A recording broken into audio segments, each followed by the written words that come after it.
বন্ধুরা, কিছুদিন আগে আমি একজনের একটা কথায় খুব অস্বস্তিতে পড়েছি, বলা ভালো বিরক্ত হয়েছি। আজ আমি ঘটনাটা তোমাদের সাথে শেয়ার করছি। তার বক্তব্য ছিল, নিজের ভালোবাসাকে যদি অমর করে রাখতে হয় তাহলে যাকে ভালোবাসবে তাকে কখনো বিয়ে করবে না, কারণ বিচ্ছেদের মধ্যেই ভালোবাসা সাকসেস পায়।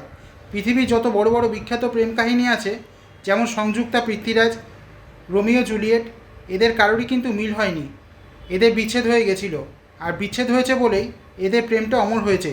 তাই নিজের প্রেমকে যদি অমর করে রাখতে হয় তাহলে মিল না হয়ে বিচ্ছেদ হওয়াই শ্রেয় বলে সে মন্তব্য করেছে। কিন্তু এখানেই আমার সাথে মতের মিল হচ্ছে না। তোমরা একটা কথা নিশ্চয়ই আমার সাথে একমত হবে যে পুরনো জায়গা, পুরনো মানুষ, পুরনো প্রেম এগুলো কখনোই নাকি ভোলা যায় না।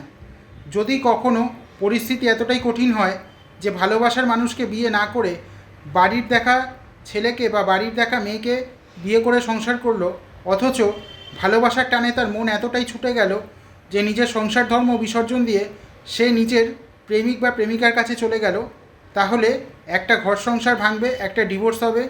যদি সেই বাড়িতে কোনো ছেলে মেয়ে থাকে, সেই ছেলে মেয়েগুলো তাদের বাবা মাকে হারাবে, তাদের জায়গা হবে হয় অনাথ আশ্রমে অথবা কোনো আত্মীয় স্বজনের বাড়িতে অবহেলায়, অযত্নে, অনাদরে তারা বড় হবে।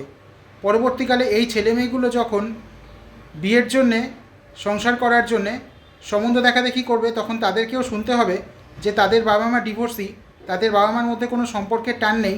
তাহলে তাদের ছেলে মেয়ে হয়ে এই ছেলেমেয়েরা কীভাবে সংসার করবে? তাতে এদের জীবনটাও বিষময় হয়ে উঠবে। তাই আমার মনে হয়, হয় নিজের ভালোবাসার মানুষকে বিয়ে করে সুখে শান্তিতে সংসার করা উচিত, অথবা যদি জানা যায় যে না, ভালোবাসার মানুষকে কোনো দিনও পাবে না, তাহলে বাড়ির পছন্দ করা ছেলে মেয়েকেই বিয়ে করে সংসার করা উচিত। কখনোই ভালোবাসার মানুষকে ছেড়ে অন্য কাউকে বিয়ে করে সংসার করা উচিত না, নিজের প্রেম ভালোবাসাকে অমর করে রাখার জন্যে। এই প্রসঙ্গে তোমাদের কার কী মতামত তা কিন্তু অবশ্যই কমেন্টে জানিও। আমি আজ আসি।